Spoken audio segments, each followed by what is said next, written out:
కొన్ని నిమిషాలు చెప్పి ఆ తరువాత వాక్య భాగంలోనికి వెళ్తాను.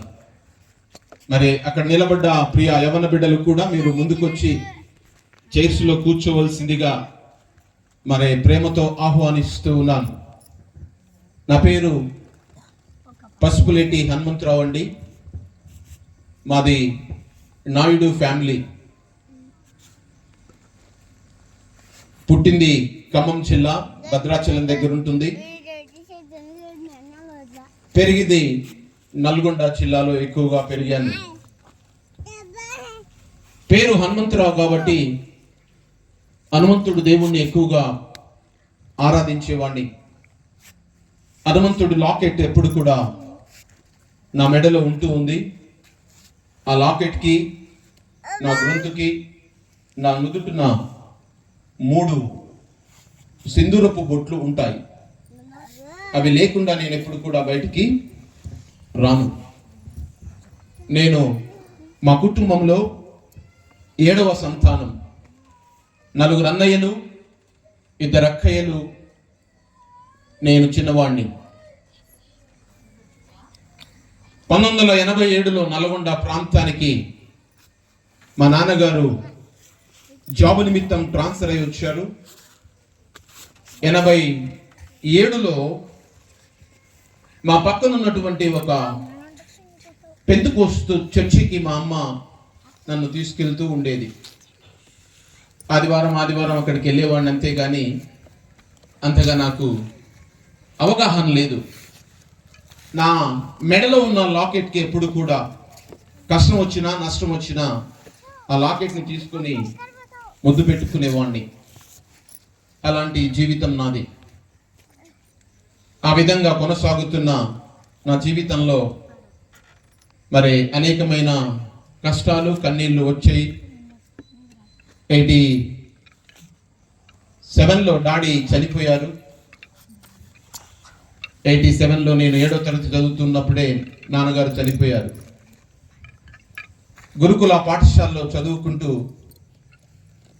దేవుడి మహాకృపను బట్టి ఒక ఉన్నతమైన పొజిషన్లోనికి నేను దేవుడి కృప ద్వారా మాత్రమే రాగలిగాను. ఈ తరుణంలో తిరగని మందిరం అంటూ లేదండి. నేను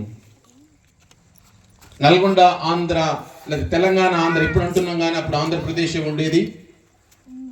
ఆంధ్రప్రదేశ్లో ఉన్న మందిరాలన్నీ కూడా తిరిగాను.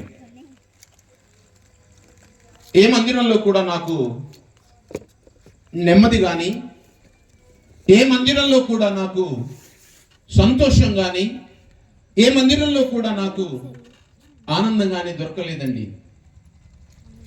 అలాంటి తరుణంలో మరి ఒక 3 సార్లు చచ్చిపోవాలని ప్రయత్నాలు చేశాను. ఒకానొక రోజు సైకిల్ తీసుకొని ఒక ఉసుక లారీ కిందికి నా సైకిల్ తీసుకొని వెళ్ళిపోయాను. సడన్గా ఆయన బ్రేక్ వేసి చాలా తిట్టి అరిచాడు.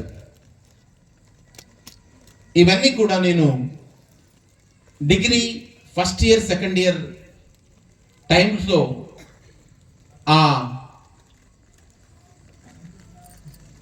కాలానుగుణంగా నాలో కలిగే మార్పులను బట్టి నేను చేసే ప్రయత్నాలు చేస్తూ ఉండేవాడిని. డిగ్రీ ఫైనల్ ఇయర్లో, సెకండ్ ఇయర్లోనే పరిచయం అయ్యాడు, కానీ ఫైనల్ ఇయర్లో ఒక వ్యక్తి నన్ను బాగా ఆకర్షించాడు. ఆయన పేరు పురుషోత్తం. పురుషులలో ఉత్తముడు, పేరుకు తగ్గట్టే చాలా ఉత్తముడు.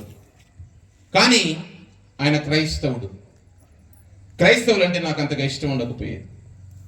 I was deadly against to Christianity. I thought of always they belongs to lower caste.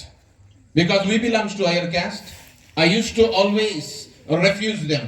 అనేక సమయాలలో అనేక సార్లు కూడా వారిని తిరస్కరించేవాడిని. వీరంతా కూడా మరి తక్కువ క్యాస్ట్ వాళ్ళుగా ఉండేవాళ్ళు అన్న ఆలోచన నాలో ఉండేది, వ్యతిరేకిని. కానీ ఈ అబ్బాయి యొక్క ప్రవర్తన నా మీద చాలా ప్రభావాన్ని చూపింది. ఈ అబ్బాయి యొక్క మాటలు నా మీద చాలా ప్రభావాన్ని చూపాయి. ఈ అబ్బాయి యొక్క పద్ధతి నా జీవితాన్ని మార్చేసింది. Degree first year, second year అయిపోయింది. ఫైనల్ ఇయర్లో చాలా క్లోజ్గా నా దగ్గరికి రావడం జరిగింది. మీలాగనే నేను కూడా వచ్చి కూర్చున్నాను ఒక యూత్ మీటింగ్లో. అక్కడ దైవజనుడు మాట్లాడుతూ అద్భుతమైన మాటలు చెప్పాడు. ఆయన మాట్లాడుతున్న శ్లోకాలు నేను చదివిన వేదాల్లో ఉన్నాయి. ఆయన మాట్లాడిన శ్లోకాలు, పలికిన శ్లోకాలు నేను చదువుకున్న సంస్కృతంలో కనిపిస్తూ వచ్చాయి. అవి అడిగాను, అయ్యా మా సంస్కృత శ్లోకాలు మీరు చదువుతున్నారు ఏంటి అంటే, మీ సంస్కృత శ్లోకాల అర్థాన్ని యేసుక్రీస్తు వారు సంపూర్ణం చేశాడు అని చెప్పాడు. గడిగా చప్పట్లు కొట్టి దేవుని నామాన్ని మహిమపరుద్దాం. వాటిలో కొన్ని మనకి విరివిగా ఎక్కువ చోట్ల చెప్పే శ్లోకాలు మనం వినే ఉంటాం.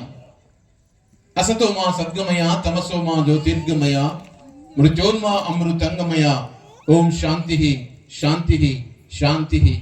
ఓం శ్రీ బ్రహ్మపుత్రాయ నమః, ఓం శ్రీ పంచగాయాయ నమః, ఓం శ్రీ వృక్షశూలాయ నమః. ఇవన్నీ కూడా ఆయన చదువుతూ వచ్చాడు.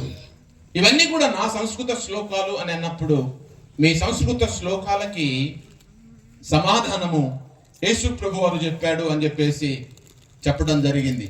అసతోమా సద్గమయ, అసత్యము నుంచి సత్యములోనికి, తమసోమా జ్యోతిర్గమయ, అంధకారము నుంచి వెలుగులోనికి, మృత్యోన్మా అమృతంగమయ, మృత్యు నుంచి జీవంలోనికి, ఓం శాంతి శాంతి శాంతి, అశాంతి నుంచి శాంతికి నడిపించు దేవా దేవా దేవా అని మన ఋషులు ఆ శ్లోకాన్ని ప్రశ్నార్థకంగా వదిలి వెళ్ళిపోయారు.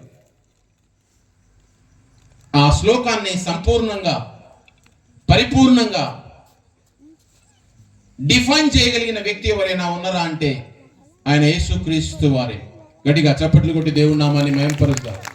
మీ చేతులు బలపడును గాక. ఆమె ఎక్కువ చెప్పు చప్పట్లు కొట్టిస్తూ ఉంటాను, జాగ్రత్తగా ఉండండి. నేనే సత్యమును,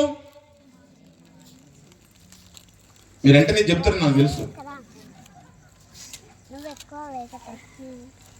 నేనే సత్యమును, రెండవది నేను చదివిన శ్లోకంలో రెండవది, అసతోమా సద్గమయ, తమజోమా నేనే వెలుగును, మృత్యోన్మా అమృతంగమయ నేనే జీవమును, అశాంతి నుంచి నిన్ను శాంతిలోకి నడిపించే శాంతి ప్రదాతను. దేవుడికి మహిమ కలుగును గాక. ఆమేన్. ఈ నాలుగిటి కోసం ప్రయత్నం చేస్తూ 3 సార్లు సూసైడ్ చేసుకోవాలి అనుకున్న నన్ను ఆ రాత్రి 1995 ఆగస్టు 12వ తారీఖు 7 గంటలకి యేసుక్రీస్తుని రక్షకుడిగా, ప్రభువుగా అంగీకరించాను. గడిగా చప్పట్లు కొడదామా. మన భారతదేశానికి ఆగస్టు 15వ తారీఖు స్వాతంత్రం వస్తే, నాకు ఆగస్టు 12వ తారీఖు 1995 7 గంటలకి స్వాతంత్రం వచ్చింది. అది ఆత్మీయ స్వాతంత్రము. గట్టిగా గట్టిగా చప్పట్లు కొట్టి దేవుని నామాన్ని మహిమపరుస్తాం. ఈ మాటలు వింటున్న మీరు, ఒకవేళ ఆధ్యాత్మిక స్వాతంత్రం మీకు లేకపోతే